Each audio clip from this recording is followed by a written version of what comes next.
Ever since the introduction of Hawaii in Unturned, the opportunity to build underwater bases has skyrocketed.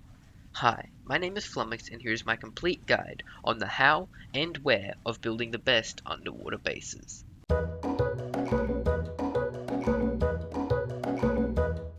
Unlike Russia, PEI, and Washington, Hawaii offers a lot more when it comes to underwater bases. Hawaii has a much more interesting seabed than the other maps. It's deeper, it has lots of nooks and crevices in which to hide, both out at sea and in the rivers, and it also contains ships, submarines, and a whole bunch of sunken human and creature stuff. All of this combined adds up to what I call low rocketability. This is another player's ability to stand on something and fire a rocket at your base. In all of the other maps, there are practically no spots which are out of range of a correctly aimed rocket from a piece of stable land. With new boats such as the War Machine, which is basically just a floating tank, and other boats which with a ladder can become a nice platform to aim off, basically all of the open seas are vulnerable to a raid. To counteract that, Unturned has some very special spots in Hawaii that are invulnerable to these attacks.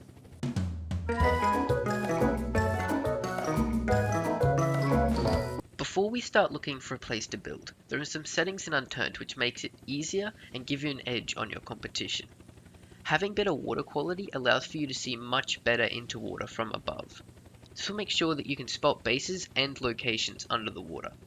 Dipping your head just below the surface of the water and sort of wiggling back and forth allows the underwater fog to disappear and you can see below the surface perfectly clearly. Going along in a boat in third person while doing this is very effective. As with all PvP, you might want to turn the grass density off to see better, and bloom should be turned off, as the sun in Hawaii can limit your vision. Now, let's get into it.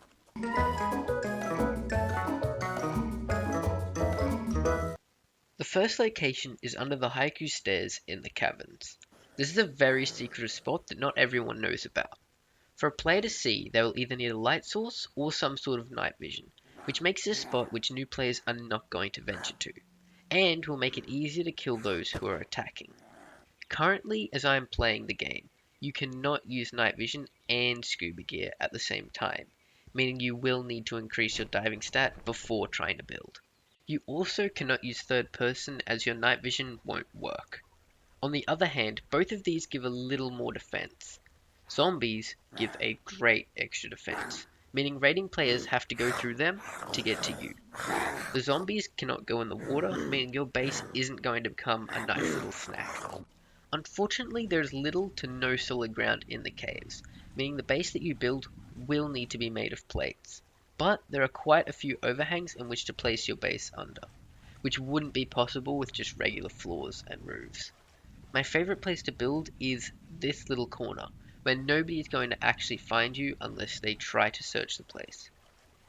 The caves work best with smaller bases, using passive defense and hiding to save your loot.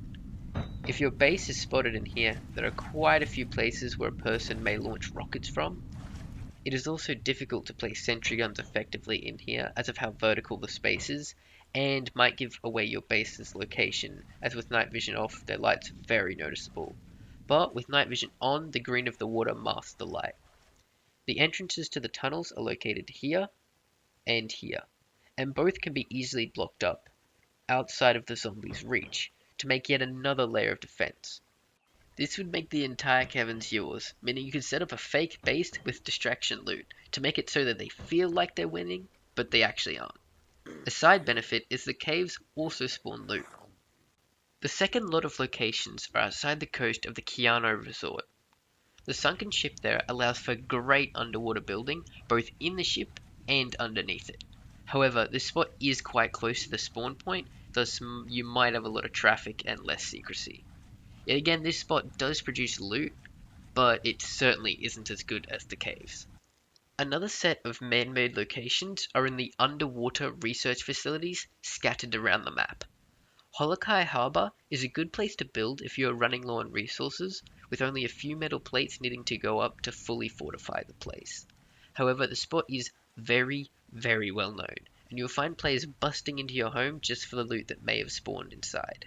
Zombies might provide a prior warning to attack, and with electricity, the place can become a comfortable home. However, privacy is an issue, with the glass walls meaning people on the outside will be able to look in and see what loot you have.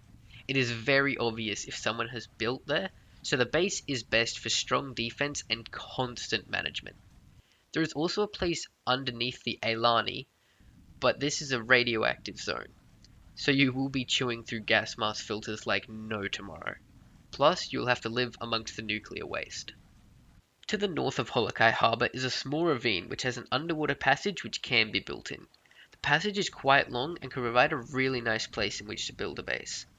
Shooting rockets into the tunnel is impossible as of its length and shape, meaning C4 is going to be your only problem. Not many players know of this spot, but as the ravine is accessible by land, a large raiding party will be able to sneak up and try to attack you without your knowledge. The crashed helicopter with surrounding zombies can drop some decent loot, meaning players might want to get into the ravine, but instead find your base blocking the way. Dual access points via jumping into the ravine means you can get surrounded, and if your defenses are not up to scratch, then you might get sandwiched. There is an overhang on the eastern side of the cave, but this spot can be rocketed from all angles, and a watchtower over the ravine looks down over that exact spot. In the tunnel, there is no solid ground to build a base on, meaning more plate building, like in the caves. Otherwise, with a decent defense and the general tips later on, this spot is a very close second in the best places to build. Then there's the memorial site at the bottom right of the map. This isn't in first place at all. It is a sunken boat submarine thing which has a hollow interior in which to build. As this spot is marked on the map, there is heavy boat traffic through that area. Fortunately, behind the memorial and to the left of the memorial are cavern/reef structures which provide great cover at the seafloor. This type of cover is spread around the map at the memorial, dotted around to the east of the Alika base, off the coast of the Kalua Kona, and most importantly, around the Alani. The Alani reef system is the one I prefer to build in, with the best, the champion location, the holy grail right here. This is one of the most indiscriminate places on the map. Nobody I know actually knows or uses this spot to gather loot or build bases. With the exceptions of some really poor spawns, there is nothing in this little hole of interest. People are going to want to be looking for the Alani and the military loot which can be obtained from there, and go straight over this little gem. Down in the hole are two jutting coral rocks which provide great cover for building and allow for you to be able to sandwich your attackers. Now that we have found our spot, let's get into some proper building.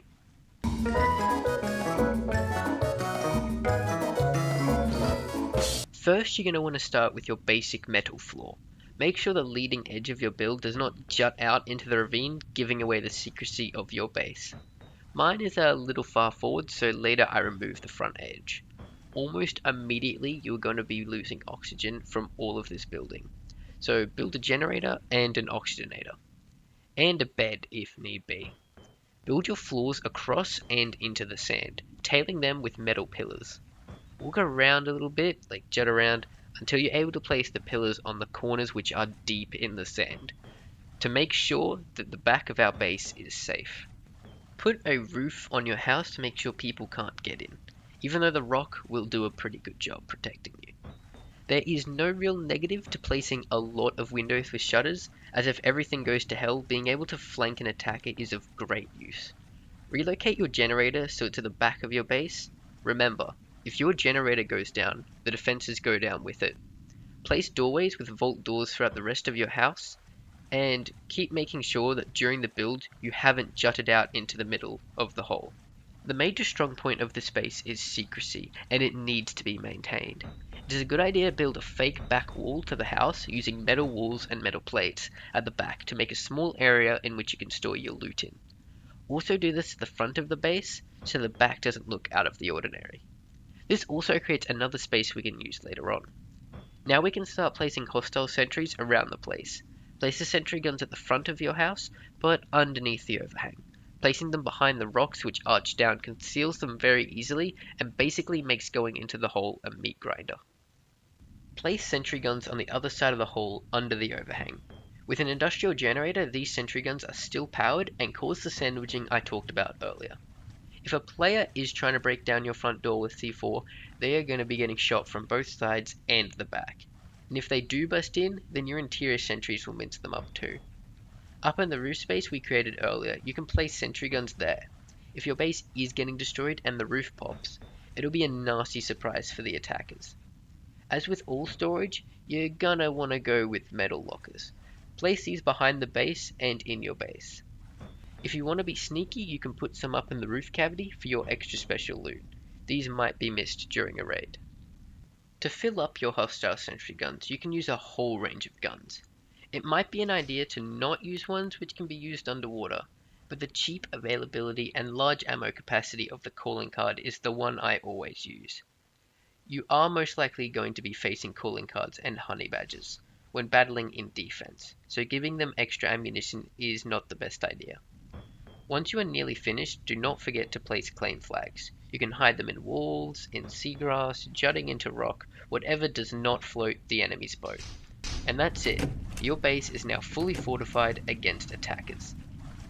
Now, obviously, if you leave a boat where your base is, it's going to draw attention. So if you can't use /home in your server, then just swim out to the base. With your base finally finished, you can sit back and know that your stuff is safe. With my base, there is a slight weakness from the front being a little too far forward, allowing a really well-aimed RPG to splash damage the front.